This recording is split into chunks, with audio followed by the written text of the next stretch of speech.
Open floors మరియు premium simplex houses రెండు కలిసిన ఒకే ఒక డీటీసీబీ మరియు రేరా ప్రాజెక్ట్ ఈశాన్య ఇన్ఫ్రావారి SGR heights at Shad Nagar town 1200 ఎస్ఎఫ్టీలో ఇల్లు కూడా కట్టేస్తున్నారు. 70% bank loan available. Contract number 8297044545. Sir చెప్పండి సార్, ఏంటి ఇప్పుడు అరెస్ట్ అయినట్టు తెలుస్తుంది కదా, దానికి ఏంటి ప్రాసెసర్ ఏం జరిగింది అసలు?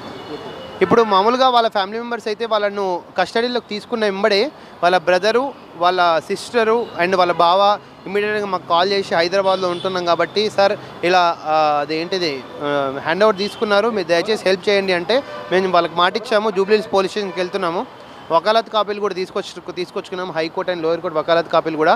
బట్ ఇక్కడ సరే ఇక్కడ దీంట్లో 353 సెక్షన్ అనేది నాన్ బెయిలబుల్ కింద మళ్ళీ అది ఒకటి డిస్కషన్కి వచ్చింది. మేబీ దాని బేసిస్ మీద మనము ఇదంతా పరిణామం జరుగుతుందని అనుకుంటున్నాము. కానీ మేము ఒకటే రిక్వెస్ట్ ఫ్యాన్స్ అందరికీ కూడా, అభిమానులందరికీ కూడా, దయచేసి మీరు ఇప్పుడు అట్లీస్ట్ ఫిజికల్గా పోలీస్ స్టేషన్కి రాకండి. మీరు ఏదున్నా, ఎందుకంటే పోలీస్ స్టేషన్లో వాళ్ళు చాలా సీరియస్గా ఉన్నారు. ఓకే, ఎవరు వచ్చినా మళ్ళీ మీరు ఇబ్బంది పడతారు. దయచేసి మీరు ఎమోషనల్ కాకండి. మేము ఉన్నాము యాజ్ ఎన్ కౌన్సిల్గా, అడ్వకేట్గా. మేము మీ పల్లవి ప్రశాంత్ని మేము కాపాడి మీ ముందర పెడతాము. మీరు ఎమోషనల్గా అయ్యి మళ్ళీ ఇక్కడ క్రౌడీ వాతావరణము ఇవన్నీ కూడా ముందుకు ఈ పరిణామాలు తీసుకురకండి. ఇది నా రిక్వెస్ట్ యాక్చువల్గా ఫ్యాన్స్కి కానీ అభిమానులకు కానీ. అంటే ముఖ్యంగా తను అరెస్ట్ చేసినప్పుడు వాళ్ళ బ్రదర్స్ వాళ్ళు కూడా ఉన్నట్టు తెలుస్తుంది. వాళ్ళని కూడా అక్యూజ్డ్గా చేశారా దీంట్లో? వాళ్ళ బ్రదరు, నడిపి బ్రదర్ వచ్చేసి మనోహర్ అనే పర్సన్ని అక్యూజ్డ్గా అంటే కార్లో అయితే ఎక్కించారంట. మళ్ళీ అక్యూజ్డ్ ఎన్నో నెంబర్ అయితే తెలియదు. అక్కడ ఇక్కడ ఒకవేళ వచ్చినాక ప్రొజర్ ఉంటుంది, ఆ ప్రొజర్ ఫాలో అవుతుంటే మనకి ఇన్ఫర్మేషన్ వస్తుంది. దాన్ని బట్టి మనం ముందుకెళ్తాం. అంటే ఇప్పుడు ఈ నైట్లో ఆఫీసర్స్ కూడా ఎవరు లేనట్టు తెలుస్తుంది. ఇప్పుడు బెయిల్ వచ్చే అవకాశం ఉందంటారు అసలు? ఇప్పుడు ఒకవేళ అతను అరెస్ట్ చేస్తే మాత్రం ఇమీడియట్గా అయితే బెయిల్ రాదు.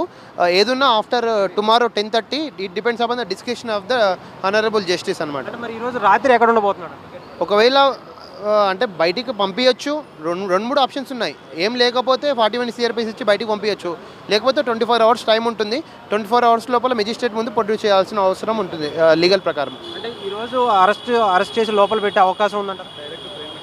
అది వస్తే తెలుస్తుంది. ఇప్పుడు ఏంటి బయటికి నోటీస్ ఇచ్చి పంపిస్తారా లేకపోతే అరెస్ట్ చేస్తారా అనేది ఇంకా కన్ఫర్మ్ కాలే. అంటే ఇప్పుడు మీరు వచ్చారు కదా, మీరు ఎలాంటి చర్యలు తీసుకోబోతున్నారు? మేము ఇప్పుడు ఒకవేళ ఆయన అరెస్టు అంటే సంతకాలు తీసుకొని డెఫినెట్లీ రేపు నాంపల్లి కోర్టులో 17th MMC దగ్గర ప్రొడ్యూస్ చేస్తారు. అక్కడ మా యాంటిసిపేటరీ బెయిల్ ఆర్ బెయిల్ వాదనలు వినిపిస్తాము. యాంటిసిపేటరీ అంటే ఆల్రెడీ కస్టడీకి వెళ్ళిపోయింది కాబట్టి బెయిల్ వాదనలే ఉంటాయి. మా వాదనలు వినిపిస్తాం. 100% మేము సిద్ధంగా ఉన్నాం. ఓకే, అంటే ఇప్పుడు ఈ నైట్కి అయితే మాత్రం పూర్తిగా ఏం జరిగే అవకాశం లేదు. అంటే నైట్ అయితే బెయిల్ రాదు. We have to wait for tomorrow 11 o'clock or 10:30. అంటే ఇప్పుడు ఇక్కడ తీసుకొస్తున్నారా జూబ్లీహిల్స్ పోలీస్ స్టేషన్కి తన్ని? సమాచారం అయితే ఉంది. వాళ్ళ ఫ్యామిలీ మెంబర్స్ ప్రకారం అయితే జూబ్లీహిల్స్ పోలీస్ తన్ని పూర్తి స్థాయిలో తను నేర నిరూపణ జరిగిందంటారా? అది ఇప్పుడు ట్రయల్కి వెళ్తే తెలుస్తుంది. ఇప్పుడు జడ్జి గారి ముందు వాదనలు వినాలి, ఎవరిది తప్పు ఒప్పు అనేది వాళ్ళ. పోలీసులు సాక్ష్యాలు లేకుండా అయితే అరెస్ట్ చేయరు కదా? అదే సాక్ష్యాలు లేకుండా అయితే అరెస్ట్ చేయరు. చూడాలి మరి ఏం జరుగుతుందో. ఒకసారి జడ్జి గారి ముందర పెడితే ఎవరు ఒప్పు ఎవరు తప్పు అనేది తెలుస్తుంది. మేము తప్ప బెయిల్ వస్తుందంటారా? మరి 100% వస్తుందండి బెయిల్. మేము సాయశక్తులు కృషి చేసాం 100%. సార్ చెప్పండి సార్, ఏంటి ఇప్పుడు అరెస్ట్ అయినట్టు తెలుస్తుంది కదా, దానికి ఏంటి ప్రాసెసర్ ఏం జరిగింది అసలు? ఇప్పుడు మామూలుగా వాళ్ళ ఫ్యామిలీ మెంబర్స్ అయితే వాళ్ళను కస్టడీలోకి తీసుకున్న వెంబడే వాళ్ళ బ్రదరు, వాళ్ళ సిస్టరు అండ్ వాళ్ళ బావ ఇమ్మీడియట్గా మాకు కాల్ చేసి హైదరాబాద్లో ఉంటున్నాం కాబట్టి సార్ ఇలా అదేంటిది హ్యాండ్ ఓవర్ తీసుకున్నారు, మీరు దయచేసి హెల్ప్ చేయండి అంటే మేము వాళ్ళకి మాట ఇచ్చాము. జూబ్లీహిల్స్ పోలీస్ స్టేషన్కి వెళ్తున్నాము. వకాలత్ కాపీలు కూడా తీసుకొచ్చుకున్నాం, హైకోర్టు అండ్ లోయర్ కోర్టు వకాలత్ కాపీలు కూడా. బట్ ఇక్కడ సరే ఇక్కడ దీంట్లో 353 సెక్షన్ అనేది నాన్ బెయిలబుల్ కింద మళ్ళీ అది ఒకటి డిస్కషన్కి వచ్చింది. మేబీ దాని బేసిస్ మీద మనము ఇదంతా పరిణామం జరుగుతుందని అనుకుంటున్నాము. కానీ మేము ఒకటే రిక్వెస్ట్ ఫ్యాన్స్ అందరికీ కూడా, అభిమానులందరికీ కూడా, దయచేసి మీరు ఇప్పుడు అట్లీస్ట్ ఫిజికల్గా పోలీస్ స్టేషన్కి రాకండి. మీరు ఏదున్నా, ఎందుకంటే పోలీస్ స్టేషన్లో వాళ్ళు చాలా సీరియస్గా ఉన్నారు. ఓకే, ఎవరు వచ్చినా మళ్ళీ మీరు ఇబ్బంది పడతారు. దయచేసి మీరు ఎమోషనల్ కాకండి. మేము ఉన్నాము యాజ్ ఎన్ కౌన్సిల్గా, అడ్వకేట్గా. మేము మీ పల్లవి ప్రశాంత్ని మేము కాపాడి మీ ముందర పెడతాము.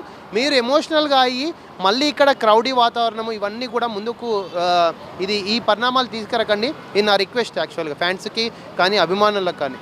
అంటే ముఖ్యంగా తను అరెస్ట్ చేసినప్పుడు వాళ్ళ బ్రదర్స్ వాళ్ళు కూడా ఉన్నట్టు తెలుస్తుంది. వాళ్ళని కూడా అక్యూజ్డ్గా చేశారా దీంట్లో? వాళ్ళ బ్రదరు, నడిపి బ్రదర్ వచ్చేసి మనోహర్ అనే పర్సన్ని అక్యూజ్డ్గా అంటే కార్లో అయితే ఎక్కించారంట. మళ్ళీ అక్యూజర్ ఎన్నో నెంబర్ అయితే తెలియదు.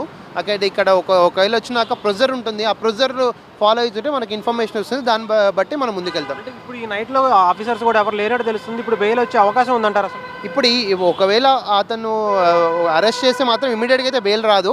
ఏదున్నా after tomorrow 10:30 it depends upon the discussion of the honourable justice అనమాట. అంటే మరి ఈరోజు రాత్రి ఎక్కడ ఉండబోతున్నాడు? ఒకవేళ అంటే బయటికి పంపించచ్చు. రెండు మూడు ఆప్షన్స్ ఉన్నాయి. ఏం లేకపోతే 41 CRPS ఇచ్చి బయటికి పంపించచ్చు. లేకపోతే 24 hours టైం ఉంటుంది. 24 hours లోపల మెజిస్ట్రేట్ ముందు ప్రొడ్యూస్ చేయాల్సిన అవసరం ఉంటుంది లీగల్ ప్రకారం. అంటే ఈరోజు అరెస్ట్ చేసి లోపల పెట్టే అవకాశం ఉందంటారు? అది వస్తే తెలుస్తుంది. ఇప్పుడు ఏంటి బయటికి నోటీస్ ఇచ్చి పంపిస్తారా లేకపోతే అరెస్ట్ చేస్తారా అనేది ఇంకా కన్ఫర్మ్ కాలే. అంటే ఇప్పుడు మీరు వచ్చారు కదా, మీరు ఎలాంటి చర్యలు తీసుకోబోతున్నారు? మేము ఇప్పుడు ఒకవేళ ఆయన అరెస్టు అంటే సంతకాలు తీసుకొని డెఫినెట్లీ రేపు నాంపల్లి కోర్టులో 17th MMC దగ్గర ప్రొడ్యూస్ చేస్తారు. అక్కడ మా యాంటిసిపేటరీ బెయిల్ ఆర్ బెయిల్ వాదనలు వినిపిస్తాము. యాంటిసిపేటరీ అంటే ఆల్రెడీ కస్టడీకి వెళ్ళిపోయింది కాబట్టి బెయిల్ వాదనలే ఉంటాయి. మా వాదనలు వినిపిస్తాం. 100% మేము సిద్ధంగా ఉన్నాం. ఓకే. అంటే ఇప్పుడు ఈ నైట్కి అయితే మాత్రం పూర్తిగా ఏం జరిగే అవకాశం లేదు. అంటే నైట్ అయితే బెయిల్ రాదు. We have to wait for tomorrow 11 o'clock at 10:30. అంటే ఇప్పుడు ఇక్కడ తీసుకొస్తున్నారా జూబ్లీహిల్స్ పోలీస్ స్టేషన్కి తన్ని? సమాచారం అయితే ఉంది. వాళ్ళ ఫ్యామిలీ మెంబర్స్ ప్రకారం అయితే జూబ్లీహిల్స్ పోలీస్ తన్ని పూర్తి స్థాయిలో తను నేరం నిరూపణ జరిగిందంటారా? అది ఇప్పుడు ట్రయల్కి వెళ్తే తెలుస్తుంది. ఇప్పుడు జడ్జి గారి ముందు వాదనలు వినాలి. ఎవరిది తప్పు ఒప్పు అనేది వాళ్ళు పోలీసులు సాక్ష్యాలు లేకుండా అయితే అరెస్ట్ చేయరు కదా. అదే సాక్ష్యాలు లేకుండా అయితే అరెస్ట్ చేయరు. చూడాలి మరి ఏం జరుగుతుందో. ఒకసారి జడ్జి గారి ముందర పెడితే ఎవరు ఒప్పు ఎవరు తప్పు అనేది తెలుస్తుంది. మేము తప్ప బెయిల్ వస్తుందంటారా మరి? 100% వస్తుందండి బెయిల్. మేము సాయశక్తులు కృషి చేసాం. 100% వస్తుంది. సార్ చెప్పండి సార్, ఏంటి ఇప్పుడు అరెస్ట్ అయినట్టు తెలుస్తుంది కదా, దానికి ఏంటి ప్రాసెసర్ ఏం జరిగింది అసలు? ఇప్పుడు మామూలుగా వాళ్ళ ఫ్యామిలీ మెంబర్స్ అయితే వాళ్ళను కస్టడీలోకి తీసుకున్న వెంబడే వాళ్ళ బ్రదరు, వాళ్ళ సిస్టరు అండ్ వాళ్ళ బావ ఇమీడియట్గా మాకు కాల్ చేసి హైదరాబాద్లో ఉంటున్నాం కాబట్టి సార్ ఇలా అదేంటిది హ్యాండ్ ఓవర్ తీసుకున్నారు, మీరు దయచేసి హెల్ప్ చేయండి అంటే మేము వాళ్ళకి మాట ఇచ్చాము. జూబ్లీహిల్స్ పోలీస్ స్టేషన్కి వెళ్తున్నాము. వకాలత్ కాపీలు కూడా తీసుకొచ్చుకున్నాం. హైకోర్టు అండ్ లోయర్ కోర్టు వకాలత్ కాపీలు కూడా. బట్ ఇక్కడ సరే ఇక్కడ దీంట్లో 353 సెక్షన్ అనేది నాన్ బెయిలబుల్ కింద మళ్ళీ అది ఒకటి డిస్కషన్కి వచ్చింది. మేబీ దాని బేసిస్ మీద మనము ఇదంతా పరిణామం జరుగుతుందని అనుకుంటున్నాము. కానీ మేము ఒకటే రిక్వెస్ట్ ఫ్యాన్స్ అందరికీ కూడా, అభిమానులందరికీ కూడా, దయచేసి మీరు ఇప్పుడు అట్లీస్ట్ ఫిజికల్గా పోలీస్ స్టేషన్కి రాకండి.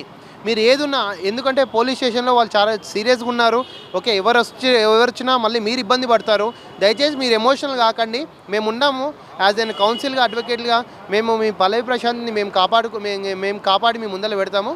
మీరు ఎమోషనల్గా అయ్యి మళ్ళీ ఇక్కడ క్రౌడీ వాతావరణము ఇవన్నీ కూడా ముందుకు ఈ పరిణామాలు తీసుకురకండి. ఇది నా రిక్వెస్ట్ యాక్చువల్గా ఫ్యాన్స్కి కానీ అభిమానులకు కానీ. అంటే ముఖ్యంగా తను అరెస్ట్ చేసినప్పుడు వాళ్ళ బ్రదర్స్ వాళ్ళు కూడా ఉన్నట్టు తెలుస్తుంది. వాళ్ళని కూడా అక్యూజ్డ్గా చేశారా దీంట్లో? వాళ్ళ నడిపి బ్రదర్ వచ్చేసి మనోహర్ అనే పర్సన్ని అక్యూజర్గా అంటే కార్లో అయితే ఎక్కించారంట. మళ్ళీ అక్యూజర్ ఎన్నో నెంబర్ అయితే తెలియదు. అక్కడ ఇక్కడ ఒకవేళ వచ్చినాక ప్రొజర్ ఉంటుంది, ఆ ప్రొజర్ ఫాలో అవుతుంటే మనకి ఇన్ఫర్మేషన్ వస్తుంది. దాన్ని బట్టి మనం ముందుకెళ్తాం. అంటే ఇప్పుడు ఈ నైట్లో ఆఫీసర్స్ కూడా ఎవరు లేనట్టు తెలుస్తుంది. ఇప్పుడు బెయిల్ వచ్చే అవకాశం ఉందంటారు అసలు? ఇప్పుడు ఒకవేళ అతను అరెస్ట్ చేస్తే మాత్రం ఇమీడియట్గా అయితే బెయిల్ రాదు. ఏదున్నా after tomorrow 10:30 it depends upon the discussion of the honourable justice అనమాట. అంటే మరి ఈరోజు రాత్రి ఎక్కడ ఉండబోతున్నాడు? ఒకవేళ అంటే బయటికి పంపించచ్చు. రెండు మూడు ఆప్షన్స్ ఉన్నాయి. ఏం లేకపోతే 41 CRPS ఇచ్చి బయటికి పంపించచ్చు. లేకపోతే 24 hours టైం ఉంటుంది. 24 hours లోపల మెజిస్ట్రేట్ ముందు ప్రొడ్యూస్ చేయాల్సిన అవసరం ఉంటుంది లీగల్ ప్రకారం. అంటే ఈరోజు అరెస్ట్ చేసి లోపల పెట్టే అవకాశం ఉందంటారు? అది వస్తే తెలుస్తుంది. ఇప్పుడు ఏంటి బయటికి నోటీస్ ఇచ్చి పంపిస్తారా లేకపోతే అరెస్ట్ చేస్తారా అనేది ఇంకా కన్ఫర్మ్ కాలే. అంటే ఇప్పుడు మీరు వచ్చారు కదా, మీరు ఎలాంటి చర్యలు తీసుకోబోతున్నారు? మేము ఇప్పుడు ఒకవేళ ఆయన అరెస్టు అంటే సంతకాలు తీసుకొని డెఫినెట్లీ రేపు నాంపల్లి కోర్టులో 17th MMC దగ్గర ప్రొడ్యూస్ చేస్తారు. అక్కడ మా యాంటిసిపేటరీ బెయిల్ ఆర్ బెయిల్ వాదనలు వినిపిస్తాము. యాంటిసిపేటరీ అంటే ఆల్రెడీ కస్టడీకి వెళ్ళిపోయింది కాబట్టి బెయిల్ వాదనలే ఉంటాయి. మా వాదనలు వినిపిస్తాం. 100% మేము సిద్ధంగా ఉన్నాం. ఓకే. అంటే ఇప్పుడు ఈ నైట్కి అయితే మాత్రం పూర్తిగా ఏం జరిగే అవకాశం లేదు. అంటే నైట్ అయితే బెయిల్ రాదు. We have to wait for tomorrow 11 o'clock at 10:30. అంటే ఇప్పుడు ఇక్కడ తీసుకొస్తున్నారా జూబ్లీహిల్స్ పోలీస్ స్టేషన్కి తన్ని? సమాచారం అయితే ఉంది. వాళ్ళ ఫ్యామిలీ మెంబర్స్ ప్రకారం అయితే జూబ్లీహిల్స్ పోలీస్ తన్ని పూర్తి స్థాయిలో తను నేరం నిరూపణ జరిగిందంటారా? అది ఇప్పుడు ట్రయల్కి వెళ్తే తెలుస్తుంది. ఇప్పుడు జడ్జి గారి ముందర వాదనలు వినాలి. ఎవరిది తప్పు ఒప్పు అనేది వాళ్ళు పోలీసులు సాక్ష్యాలు లేకుండా అయితే అరెస్ట్ చేయరు కదా. అదే సాక్ష్యాలు లేకుండా అయితే అరెస్ట్ చేయరు. చూడాలి మరి ఏం జరుగుతుందో. ఒకసారి జడ్జి గారి ముందర పెడితే ఎవరు ఒప్పు ఎవరు తప్పనో తెలుస్తుంది. మేము తప్ప బెయిల్ వస్తుందంటారా మరి? 100% వస్తుందండి బెయిల్. మేము సాయశక్తులు కృషి చేసాం, 100% వస్తుంది.